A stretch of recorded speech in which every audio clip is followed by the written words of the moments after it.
Welcome back to Close Mode. I'm Dan Sanchez, and I'm joined today by Brian Dietmeyer, who has had a fantastic career through working at Marriott as a VP of sales, and you've led your own consultancy.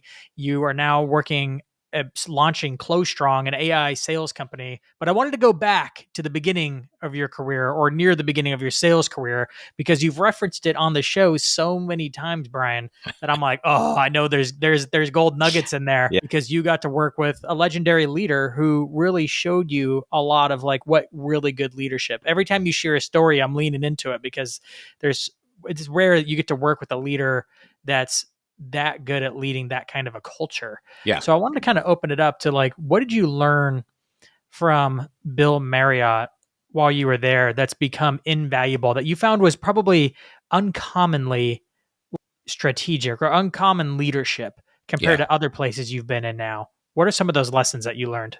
And you already know this, but I kind of have a hero worship relationship with this guy. And I didn't work directly for him, but I was fortunate enough to be in the room with him often. And we've had, as you know, we've had other guests on the show, the chief customer officer of Newman's Own, Walt Zola. We had a United States Marine on talking about Marine servant leadership. So as we add to our leadership body of work, I'm proud to add this in there. But Bill Marriott has guideposts that are crystal clear. And even in a couple of his direct reports, who I reported to, it came down to them. So Bill Marriott just had a way when we were struggling with decisions. And I can give you an example. So we're looking at a group of hotels that were franchised, and they weren't hitting the right metrics that we were looking for, and we were all really struggling with it. And looking at the fees, the management fees that came from these 10, 12 buildings, whatever they were. And we're like, oh man, yeah, they're not doing things the way we want it to be done, but there's all this money. And Bill Marriott, in his typical way, if you've never heard him speak, he's very understated and sort of slow, almost as a drawl. And Bill Marriott walked in and he's like, what are you guys working on? And we told him, and he said, just remember, every decision you make is a deposit into or a withdrawal from brand equity, and bolted. And quite frankly, we were all focused on the money. These were management fees that are kind of pure bottom line stuff. And his leadership made that so clear. And it's impacted me. This was 25 years ago, Dan. And I remember the conversation today, and my experience as a Marriott VP and then founding a couple consulting companies. I keep that in mind. Like, short-term cash flow can go away. You've got to think about the brand. What does it mean to your employees, and what does it mean to your customers? And it's that kind of leadership that makes decisions easy. When you're making decisions in that framework of what your leader believes in, it's pretty cool. Have you used that to guide any of your decisions on your own leadership? Like, do you have guideposts now that guide your decision making? Oh yeah. Or help your teams make better decisions? Yeah, I hope that folks around me in the last couple of organizations feel that, but I will prioritize brand over cash flow when we need to, long-term brand equity, and that means making some tough short-term decisions sometimes, and it's just the same in my last consulting company. I had a lot of 1099s who were out there selling for me, and there'd be times when their expense reports would come in, and something would be gray on a commission or the daily rate that they should be paid. And if it was gray at all, what I used to say to our accountant is, anytime it's gray, you default to them. Of course, unless someone's taking advantage of it and they do it 5 times in a row. But anytime there's a lack of clarity, even if I pretty certain Dan and I had this discussion, if there's any grayness whatsoever, I'm paying the extra fees. And then I'm gonna come back to you and go, okay, for the next time, let's do it this way. But that's a really tactical level piece where it was super easy for me to just go, no, I'm gonna pay it because my personal brand equity, my company brand equity with these 1099s just went way up. I did a similar thing with a guy who had a piece of soft equity, mirror equity in our business, and he was leaving just prior to vesting. And this was 15 years ago. And I vested and paid him out when he left.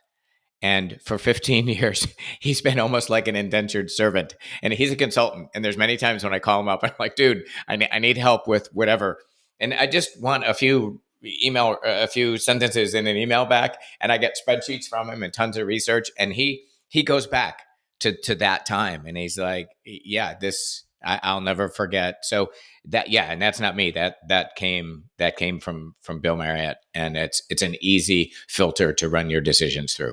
So there's essentially two lessons here. One is around always preferring reputation over to short-term gains, especially cash capital gains. Yeah. But the other lesson is having clear stakes in the ground as far as to what you believe and how you want your company to operate in. Yep. Which are really preference over one thing over the other, like brand and reputation over short-term profits. Yes. That was a guidepost, but you could have different guideposts. You could always opt for short-term cash because maybe I don't know why you would do that as a company, but some they clearly do. I don't know if that's a guidepost for them or if they're just thinking short-term, but it's clearly a thing. But having other values and stakes in the ground that this is what we value here, so we always choose. Well, the short. It's the funny because short a lot of people have core values, but they don't really help guide your decisions most of the time. They're just kind of like, be good. You're like, oh, okay, excellent. Great. We had in my last business, and we've pulled it over into the next one. As we say, we're a company who's run by smart people who are good people, and I had a couple really smart people who were not so good on the good side.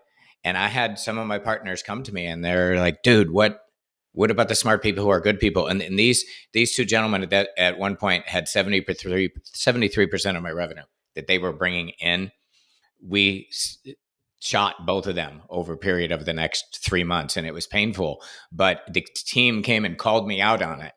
They're like, you're leaning into the smart with these guys, but you're not leaning into the good. The other thing that Bill Marriott used to say, and I think he may have even gotten this from his father, J. Willard Marriott, that take care of your employees, take care of your customers, profits will take care of themselves, which is very closely related to the other thing that we talked about. And it's those leading indicators.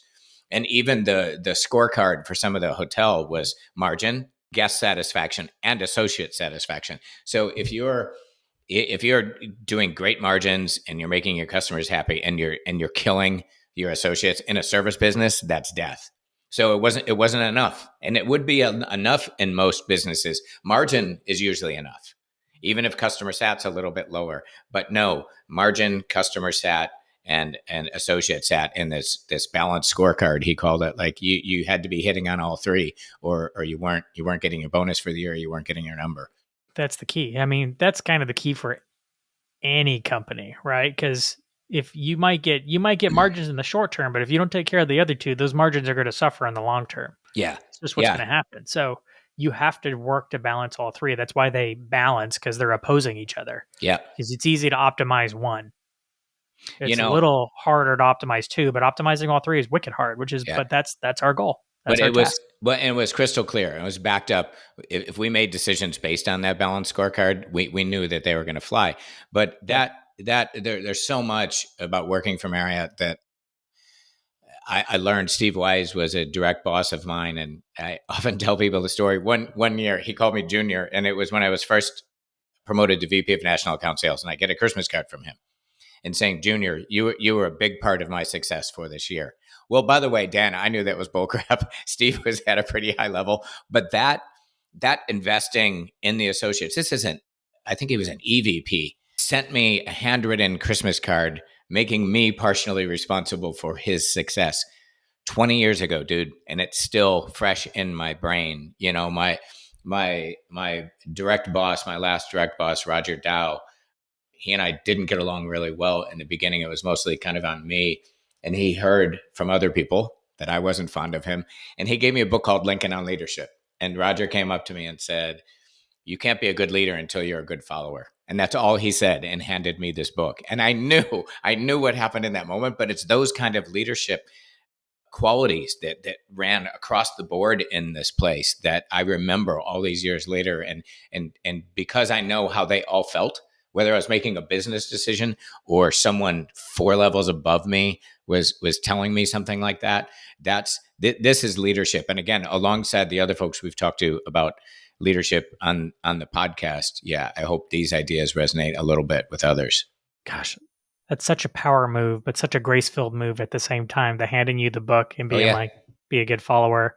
Because, man, there's a lot of things he could have done. And what leaders mostly do is they don't say anything and then they passively aggressively just move you somewhere else, let you go, or just kind of put you in the corner without saying anything about it, is usually how that is that goes. that's precisely the right way to round out this story. That's a really good point, because that is the alternative, and I think that's a little more typical. And again, he didn't even reference the A incident. little more. I That's a knew. lot more. I That's the knew. more common way to go.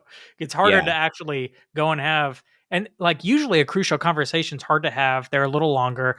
He does it in like like one sentence and hands you a Yeah. book, puts And it in your court to yeah. either get it right or he would justifiably let you go. Yeah, and completely elegant. The same with Steve Weiss Yep. sending me this Christmas card, making me responsible for his Yep. success. Which I'm sorry, Yeah. no, I wasn't. Like all of those things, we forget as leaders that like giving people clear, true north to make decisions in, and then investing back.